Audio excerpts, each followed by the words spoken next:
Juízes, capítulo 6, e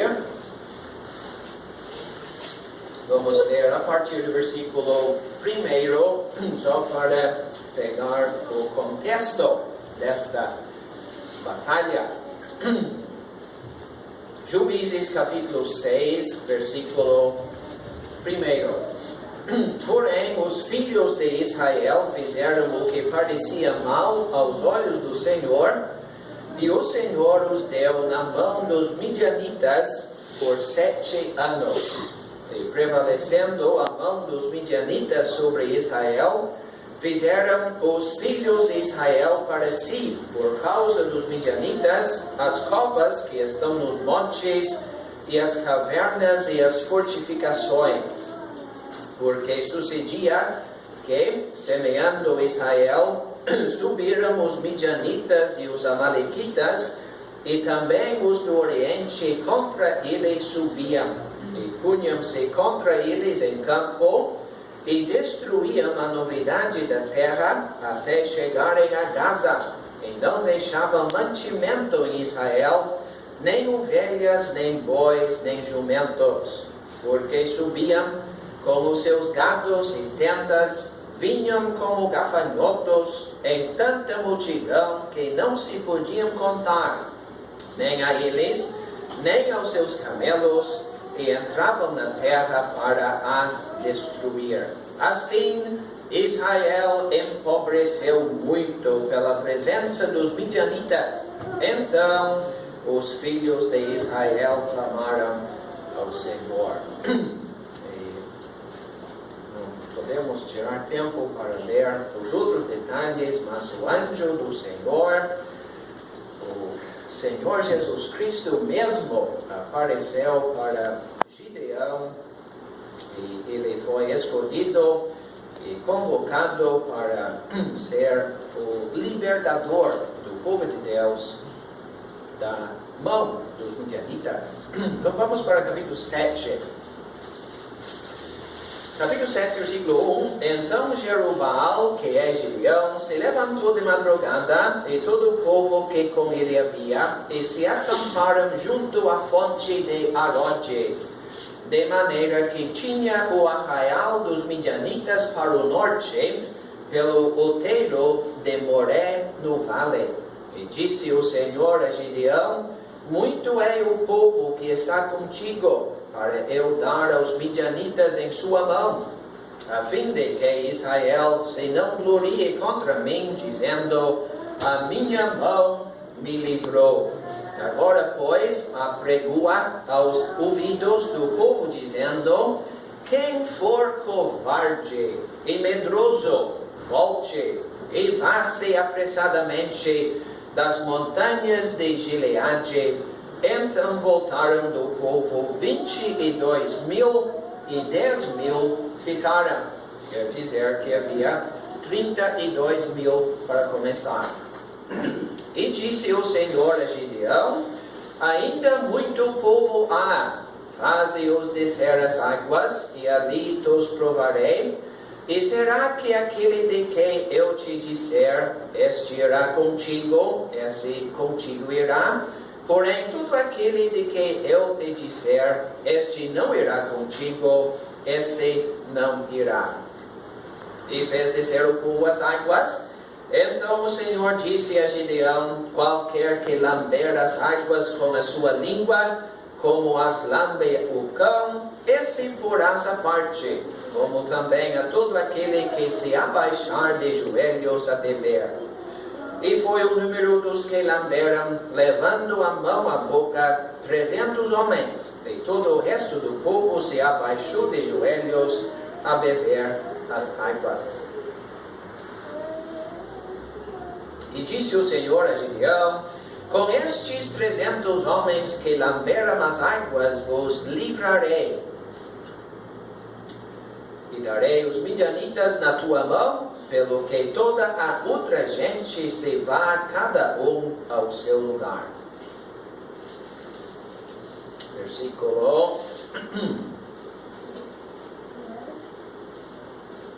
9. E sucedeu que, Naquela mesma noite, o Senhor lhe disse: levanta-te e desce ao arraial, porque o tenho dado na tua mão. E se ainda temes descer, desce tu e teu moço pura ao arraial, e ouvirás o que dizem. E então se esforçarão as tuas mãos, e descerás ao arraial. Então desceu ele como seu moço pura até ao extremo das sentinelas que estavam no arraial. E os midianitas e amalequitas e todos os filhos do Oriente jaziam no vale como gafanhotos em multidão, e eram inumeráveis os seus camelos como a areia que há na praia do mar em multidão. Chegando, pois, Gideão, eis que estava contando um homem ao seu companheiro um sonho, e dizia: eis que um sonho sonhei, eis que um pão de cevada torrado rodava pelo arraial dos midianitas e chegava até as tendas, e as feriu, e caíram, e as transtornou de cima para baixo, e ficaram abatidas. E respondeu seu companheiro e disse: não é isto outra coisa, senão a espada de Gideão, filho de Joás, varão israelita. Deus tem dado na sua mão aos midianitas e a todo este arraial. Vamos para o versículo 16. Então repartiu os 300 homens em 3 esquadrões e deu-lhes a cada um nas suas mãos buzinas e cântaros vazios com tochas neles acesas. E disse-lhes: olhai para mim e fazei como eu fizer. Eis que chegando eu ao extremo do arraial, será que como eu fizer, assim fareis vós. Tocando eu e todos os que comigo estiverem a buzina, então também vós tocareis a buzina ao redor de todo o arraial, e direis: pelo Senhor e Gideão. Versículo 22. Tocando, pois, os 300 as buzinas, o Senhor tornou a espada de um contra o outro, e isto em todo o arraial. O exército fugiu para Zererá até Bet-Sita, até os limites de Abel-Meolá, acima de Abate. Então os homens de Israel, de Naftali e de Azer e de todo Manassés foram convocados e perseguiram aos midianitas. Capítulo 8. Então os filhos de Efraim lhes disseram: que isto que nos fizeste, que não nos chamaste quando foste pelejar contra os midianitas? E contenderam com ele fortemente. Porém ele lhes disse: que mais fizeram agora de que vós? Não são porventura os rabiscos de Efraim melhores do que a vindima de Abiezer? Deus vos deu na vossa mão aos príncipes dos midianitas, Oreb e Zeeb. Que mais pude eu logo fazer do que vós? Então a sua ira se abrandou para com ele quando falou esta palavra. Então, quando começa a ler uma história dessas, é difícil parar, né? Mas vamos ter que escolher uns detalhes, porque o tempo é pouco. Os midianitas, um povo que incomodou o povo de Deus durante muitos anos. O que aconteceu? O povo de Deus plantava, semeava, havia fruto. Mas quando o fruto aparecia, os midianitas desciam para levar o fruto da terra que era para o povo de Deus. De tal forma que o povo de Deus fugiu para as cavernas e os rochedos para se esconderem lá. Tal era a situação tão difícil naquela época. E nós lemos que o povo de Israel empobreceu muito pela presença dos midianitas. Então, os filhos de Israel clamaram ao Senhor. Seria muito interessante pensar um pouco sobre os midianitas, porque ainda existem nos dias de hoje circunstâncias, pessoas, acontecimentos que conseguem roubar e tirar muita coisa do povo de Deus e deixam o povo de Deus pobres espiritualmente. É um assunto que vai muito longe, mas não podemos tirar tempo para entrar em detalhes agora. Vamos já para esta situação, a batalha. Gideão foi convocado, aquele anjo do Senhor apareceu e Gideão recebeu 3 provas e 3 promessas que o Senhor tinha dado os midianitas na sua mão. De novo, vamos ter que passar por cima destes detalhes. Então vamos imaginar a cena. 135 mil midianitas, soldados. 135 mil. Gideão, quantos soldados o senhor tem? 32 mil.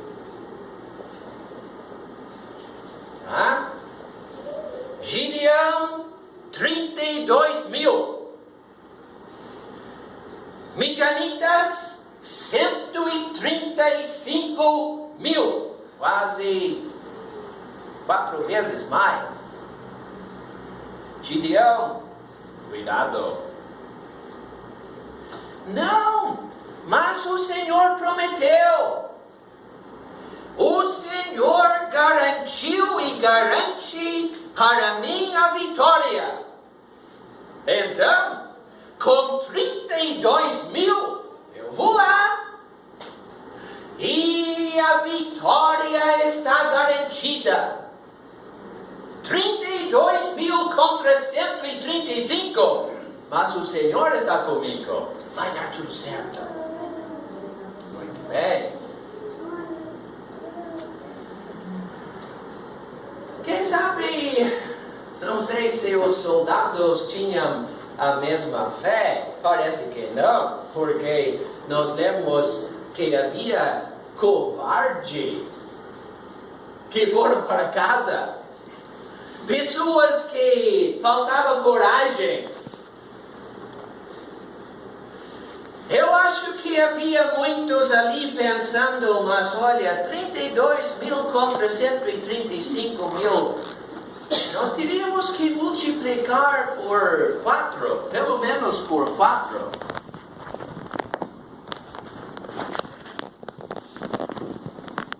Mas é bem aí que nós levamos um choque. E de certo, os soldados também levaram um choque maior. Porque Deus disse, não é para vocês se multiplicarem por 4. Eu quero que vocês se dividem por 100. Em vez de multiplicar por 4, divide por 100. E dá certo. Não, mas isso quer dizer 300 contra 135 mil. não vai dar certo. Mas, meus amados irmãos, vamos entender bem o que estava acontecendo. Gideão estava lá, 32.000 soldados. Ele tinha fé em Deus. Quem sabe umas dúvidas, umas preocupações, um pouco ansioso. Mas ele tinha fé em Deus. Mas quando diminuiu de 32.000 para 300, será que ele tinha a mesma fé?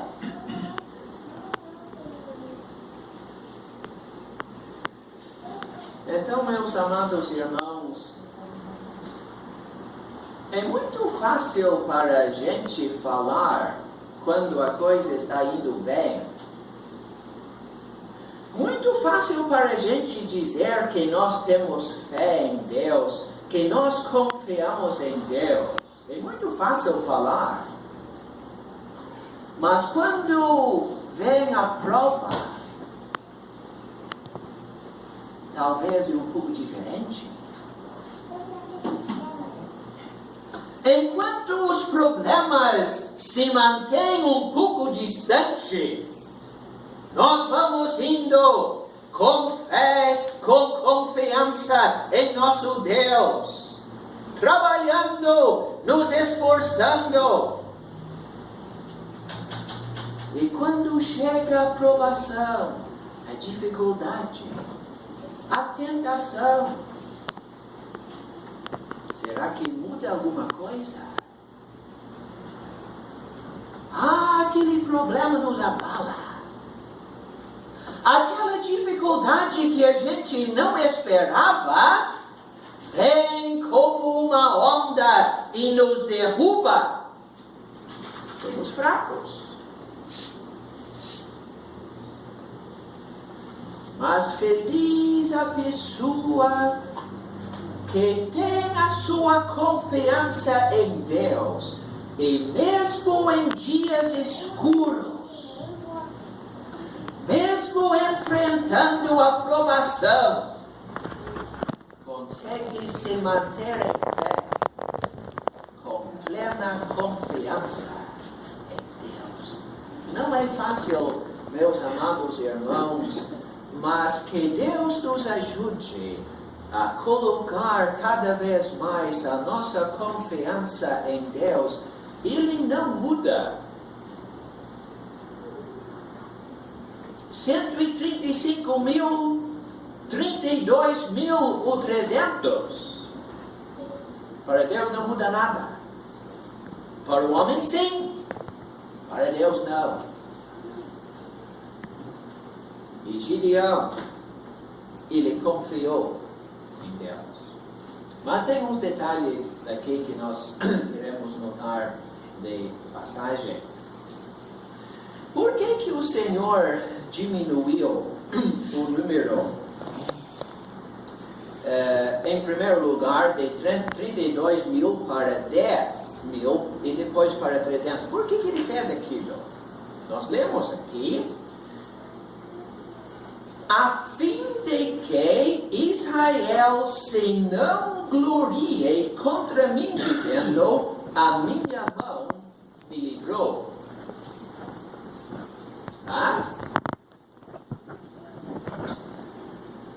Se Gideão tivesse saído lá para enfrentar os midianitas com 32.000, ele poderia dizer, bom, afinal de contas, tinha bastante gente, muitos soldados de experiência, uma grande multidão, então acho que nós merecemos um elogio. Olha só o que nós fizemos, o nosso exército, 32.000. Mas Deus disse não, não vai ser assim. Gideão, saiu com 300 homens. Gideão, 300 homens? E vocês ganharam? Não pode. 300 contra 135 mil? Impossível! Mas 300 mais Deus. E todo mundo percebeu, não tinha nada a ver com Gideão. A glória pertencia a Deus. Se Gideão tivesse saído só com 300, sem Deus, derrota total, com certeza. Mas 300 com Deus fez a diferença. Então, meus amados irmãos, quem sabe nós precisamos aprender às vezes, não é? Porque tem aquela raiz de orgulho que se encontra em todos nós, que se levanta demais, não é? E nós pensamos que conseguimos fazer muita coisa. Temos recursos e temos experiência, já passamos por este caminho, já aprendemos tantas lições pelo caminho e pensamos que deixa com a gente. Se lembra de Moisés? Quando ele saiu do palácio lá com 40 anos de idade, viu o seu povo sofrendo. Parece-me que ele pensou, deixa este problema comigo. Ele matou o egípcio.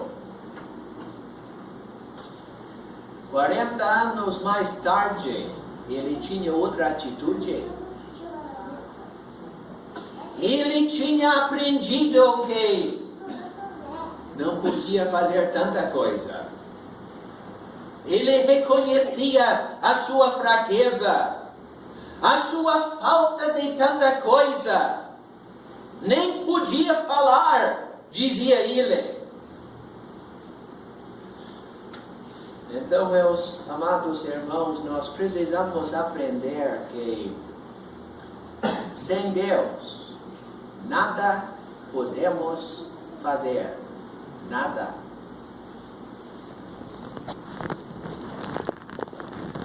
E às vezes Deus permite certas circunstâncias na vida que nos humilham e descobrimos, quem sabe como nunca antes, que nós precisamos muito do poder de Deus.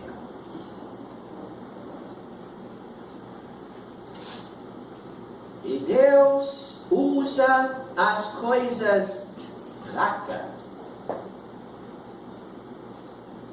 Deus usa vasos quebrantados, flexíveis nas suas mãos. Deus usa as coisas loucas deste mundo para confundir os sábios.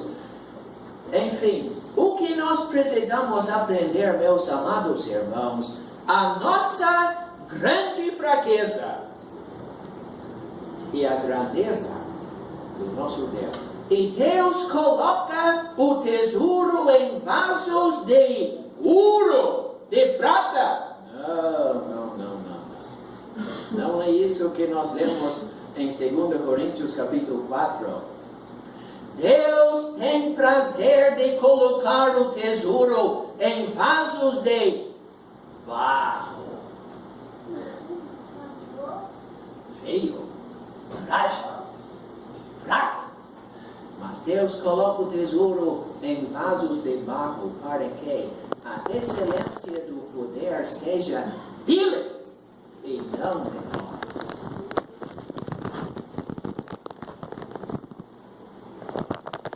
Por isso, nós temos que cuidar muito com a nossa atitude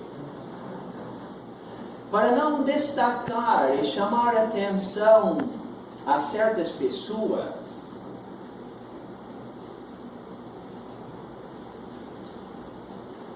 o melhor, o mais forte, o mais animado, o mais usado, é apenas um vaso de barro que não merece glória e honra.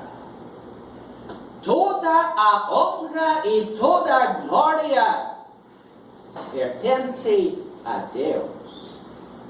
E nós devemos cuidar muito que Ele receba toda a honra e toda a glória, mesmo como resultado do nosso serviço. Mas tinha outro detalhe aqui.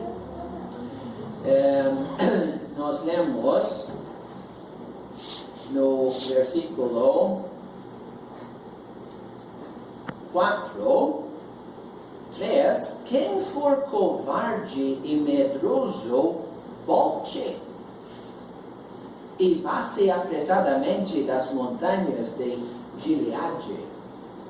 Por que será que a ordem divina foi para os medrosos, os covardes, voltar para casa?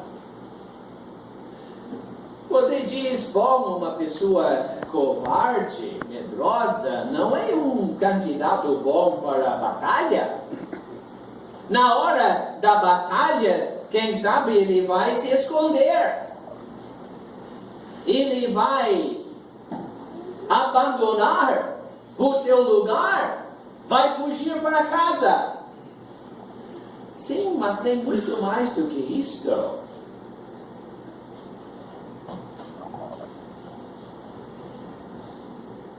É difícil não pegar o mau exemplo dele. Vamos imaginar 10 soldados, ou no caso, 100 soldados mais adiante. Se tivesse 90 covardes e 10 corajosos, o que ia acontecer? Eu acho que os 10 corajosos iam perder pelo menos um pouco da sua coragem. E aquela influência negativa, aquele mau exemplo, atinge os outros, os bons, que não tinham qualquer problema, mas a presença deles, a influência dos covardes, atinge os outros. Então, podemos aplicar isso a qualquer situação. Parece mais fácil seguir o mau exemplo do que seguir o bom exemplo. Já notaram isso? Alguém se mantém firme, mostra um bom exemplo para todo mundo seguir e quase ninguém percebe, muito menos segue aquele bom exemplo. Mas acontece alguma coisa, alguém fica relaxado, alguém faz tal coisa, outra coisa. O que acontece? Parece que tem uma fila atrás daquela pessoa, porque aquela influência negativa atinge os outros. Então convém que todos nós paremos hoje para nos perguntar: o meu exemplo na igreja, em Osório, se todo mundo seguisse o meu exemplo, se todos os membros da igreja fizessem exatamente o que eu faço, como seria a igreja? Convém pensar bem sobre esse assunto. Mas vamos ter que correr. Tem muitos comentários sobre esta maneira de escolher os 300. Eu não estou convencido sobre muitas explicações que se encontram em muitos comentários, mas foi uma maneira bem fácil de escolher 300 homens capacitados para a batalha. Quem sabe aqueles que lamberam a água levando a mão à boca, quem sabe isso indica que eles tinham mais cuidado. Ficavam em pé, com condições de ver qualquer movimento, mais vigilantes talvez, eu não sei. Mas como nós falamos ontem, nós precisamos de irmãos com discernimento nas coisas de Deus. Mas isso não é só para os anciãos da igreja. Todos nós precisamos de ficar de olhos abertos. O inimigo se ataca de tantas formas. Ele pode chegar de qualquer lado.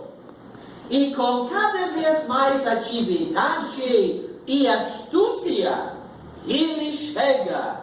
E muitas vezes ele ataca quando a gente menos espera. Meus amados irmãos, vamos ficar de olhos abertos, porque o inimigo anda bramando com Deus, porque em ti confio. Mas, interessante que, mesmo com todas as provas, 3 provas, mesmo com as promessas, 3 vezes Deus tinha prometido a vitória. Deus disse para ele, vamos ver, versículo 10, se ainda temes descer.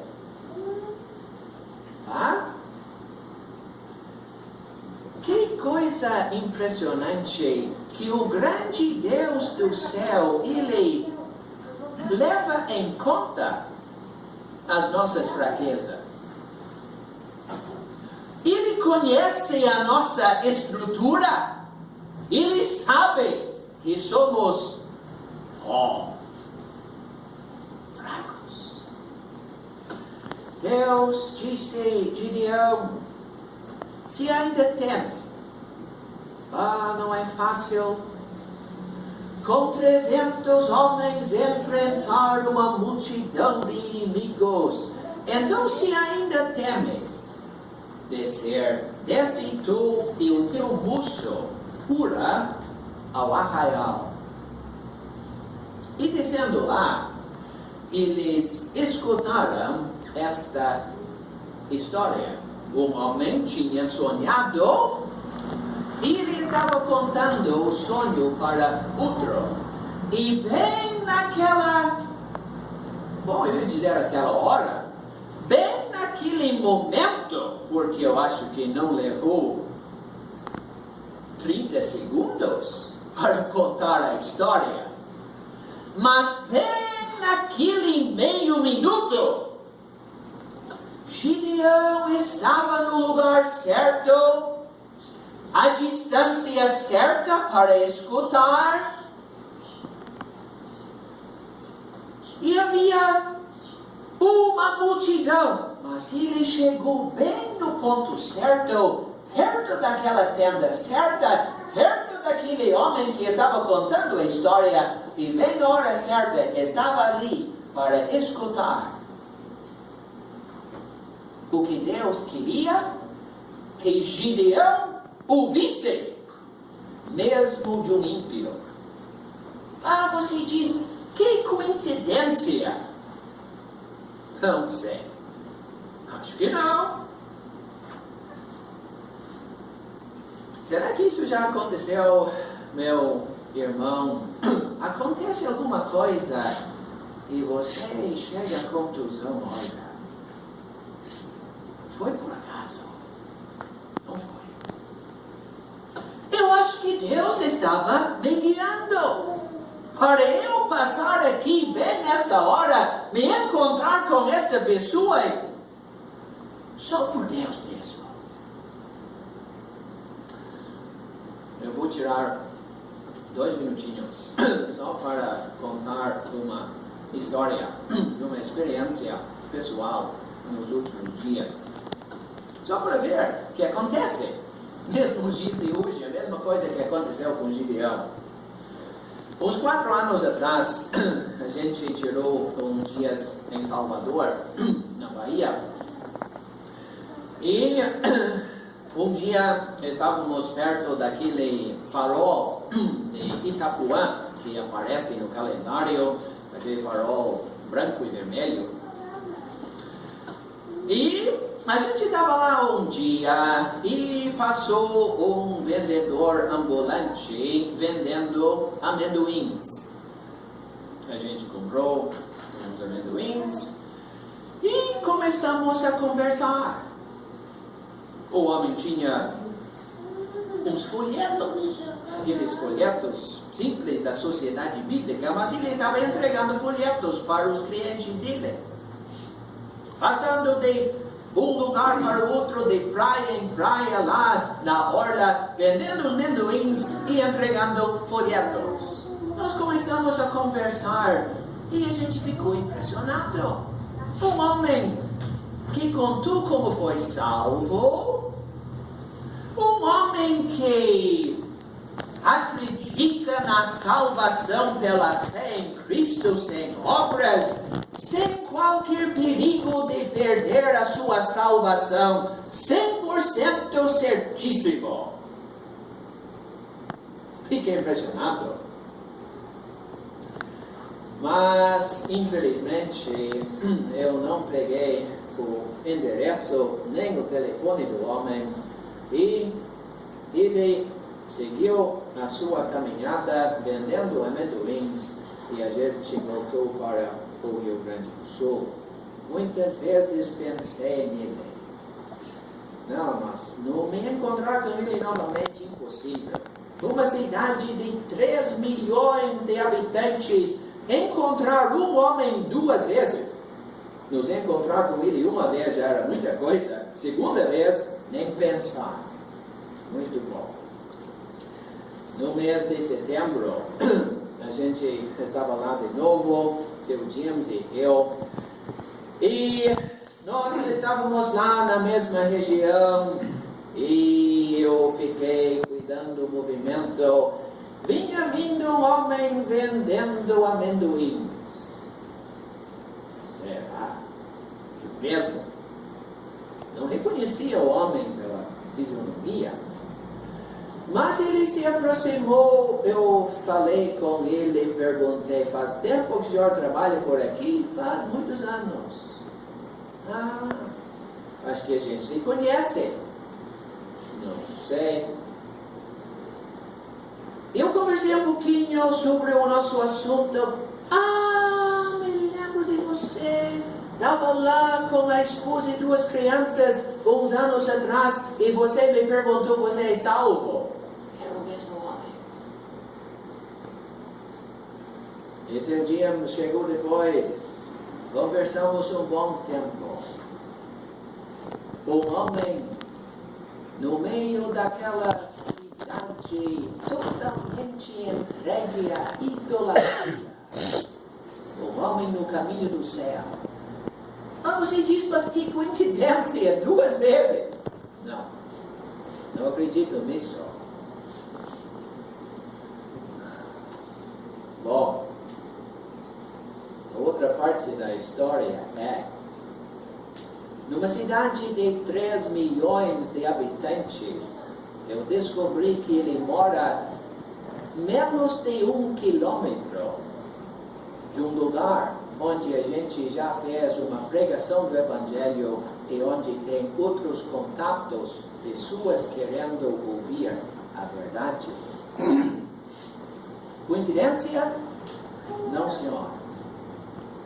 Que Deus abençoe aquele homem. Mas vamos lá. O sonho, muito estranho. O que aconteceu?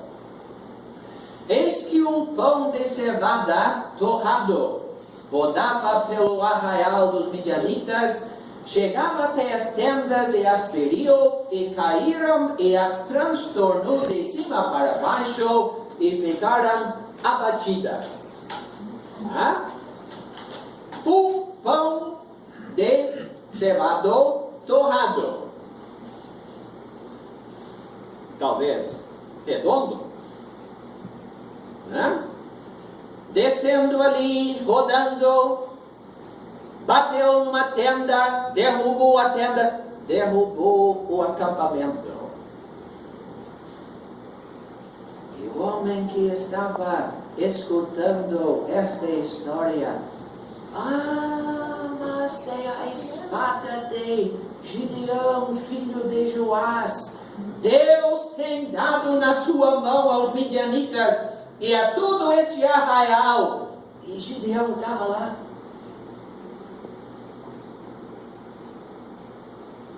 Se faltava coragem, não falta mais. Olha só, mais um sinal de Deus, mais uma prova, mais uma promessa. Até os ímpios já estão falando que Deus tem dado nas nossas mãos estes inimigos. Nós vamos pensar, um pão de cevada, eu não sei fazer pão, não faço ideia nem onde começar, mas eu sei que naquela época pão de cevada era o pão dos pobres.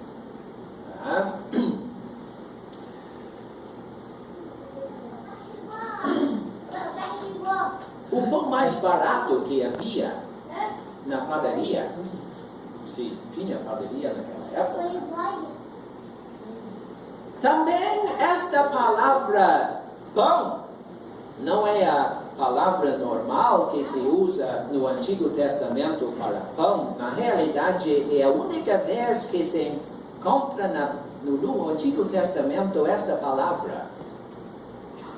E temos também a palavra torrado. Parece, a ideia é o pão dos pobres, seco, torrado, duro. Não prestava para nada.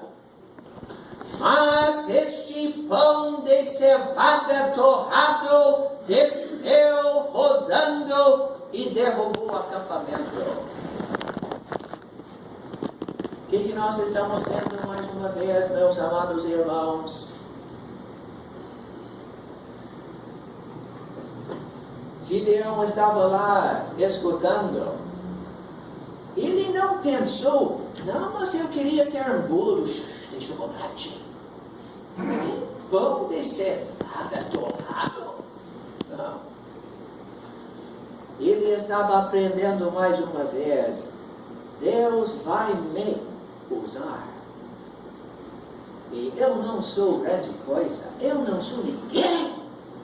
Eu sou apenas um pão de cevada torrado. Mas Deus pode me usar. Então, meus amados irmãos, vamos tomar ânimo. Você se acha meio inútil? Você acha que não presta? Não consegue fazer muita coisa para Deus? Tem outros grandes por aí que conseguem fazer muito mais e tem mais influência e conseguem fazer isso e outra coisa, e você acha que não consegue. E você acha, não adianta, Deus não tem nada para eu fazer, eu vou desistir, não presto para nada. Meu amado irmão, minha amada irmã, são pessoas assim que Deus pode usar.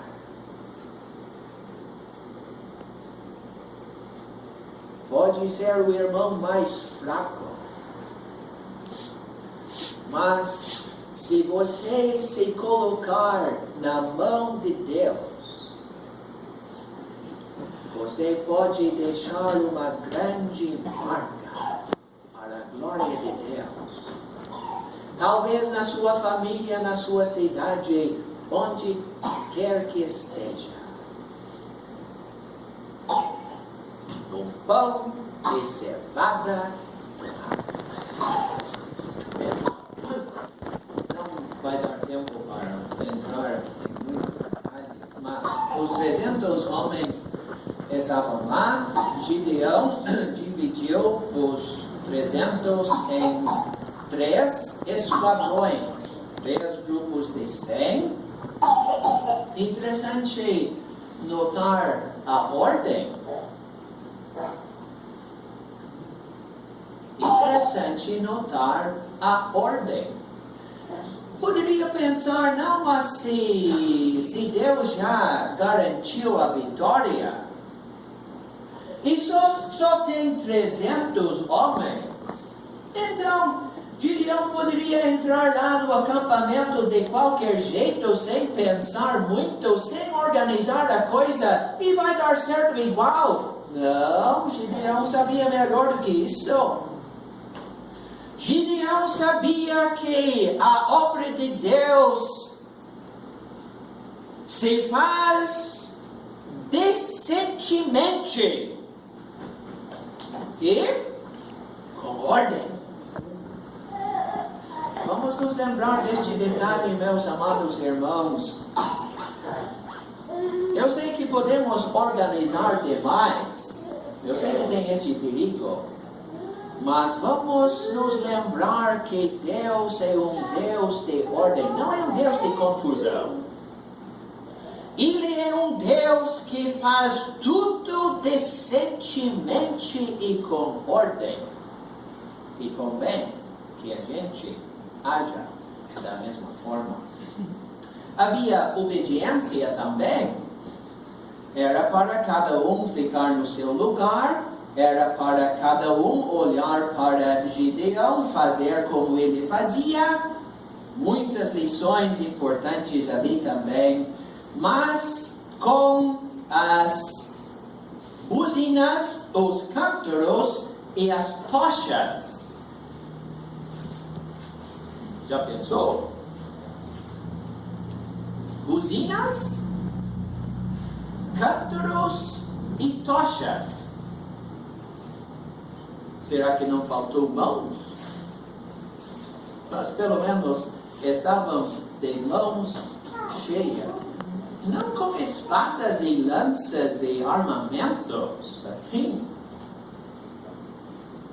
Mas, como Deus queria, eles chegaram lá e gritando, exclamaram, espada do Senhor e de Gideão. Notaram a ordem? Não falaram a espada de Gideão e do Senhor. Não. Gideão em segundo lugar. O Senhor em primeiro lugar. Vitória. Parece que os midianitas, ouvindo aquele barulho, aquele grito, e vendo aquelas tochas acesas, parece que pensaram, mas tem uma multidão contra nós, mais do que 135 mil, e fugiram com medo. Os outros soldados foram chamados e perseguiram aos midianitas e foram derrotados. É uma pena que temos que passar por cima de tantos detalhes, mas eu queria falar um minutinho, ou 2, ou 3, sobre o início do capítulo 8, porque geralmente nós terminamos a leitura pensando que acabou tudo no capítulo 7, mas a história continua no capítulo 8. Quando nós provamos a fidelidade de Deus, uma vitória, uma conquista pela fé nas nossas vidas, aprendemos muita coisa Mas, meus irmãos, nós precisamos ter muito cuidado naquele momento. Porque depois de realizar alguma coisa para Deus, depois de uma vitória, de uma conquista, podemos relaxar um pouco, baixar a guarda. E olha só o que aconteceu no início do capítulo 8. Os homens de Efraim chegaram. Gideão, o senhor atacou os midianitas? Sim. Mas por que não nos informou? Por que o senhor não nos convocou para ajudar? Nós somos homens de Efraim. Homens orgulhosos. E eles não gostaram de Gideão ter ido lá sem avisar e sem a ajuda deles. Não gostaram do fato que Gideão conseguiu fazer algo sem a ajuda deles.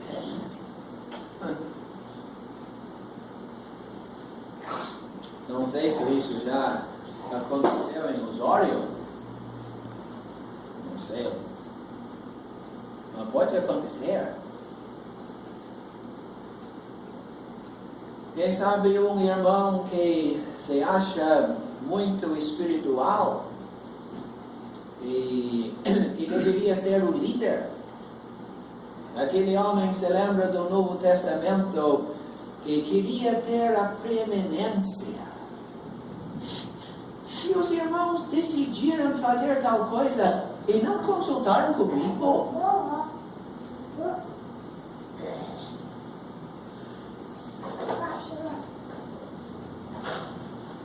Mas vamos notar a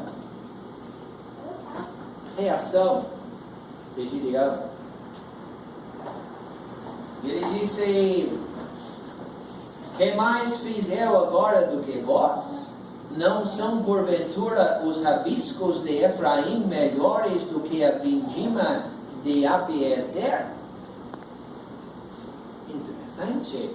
Gideão não reagiu dizendo para eles: vocês estão me criticando, vão lá para casa, parem de me incomodar. Não ficou bravo com eles.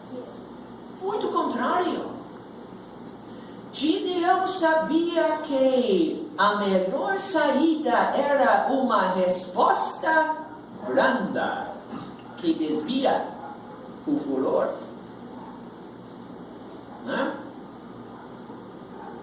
E Gideão disse: bom, vocês não me ajudaram nesta ocasião, mas olha só o que vocês têm feito no passado.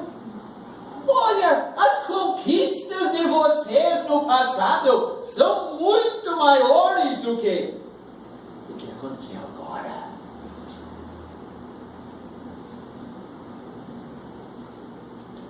E os homens de Efraim não estavam dispostos a brigar mais. Estava resolvido o problema. Está vendo? Então é muito fácil, numa situação assim, criar um grande problema. Um problema que, quem sabe, se estende por muitos anos. E cria problemas e divisões entre o povo de Deus, só por responder da forma errada, ou só por usar um tom de voz um pouco alterado. Que Deus nos guarde deste perigo. E mesmo em situações difíceis, enfrentando críticas, até dos nossos irmãos, mesmo tentando resolver um problema, que nós sejamos como os bombeiros, apagar o fogo e não piorar a situação. E podemos fazer isto muito difícil, talvez, muito sensível, mas com a ajuda de Deus, vamos manter a calma. Vamos contar até 10 e vamos pedir que Deus nos guarde de falar qualquer coisa que contribua para piorar a situação. A história continua.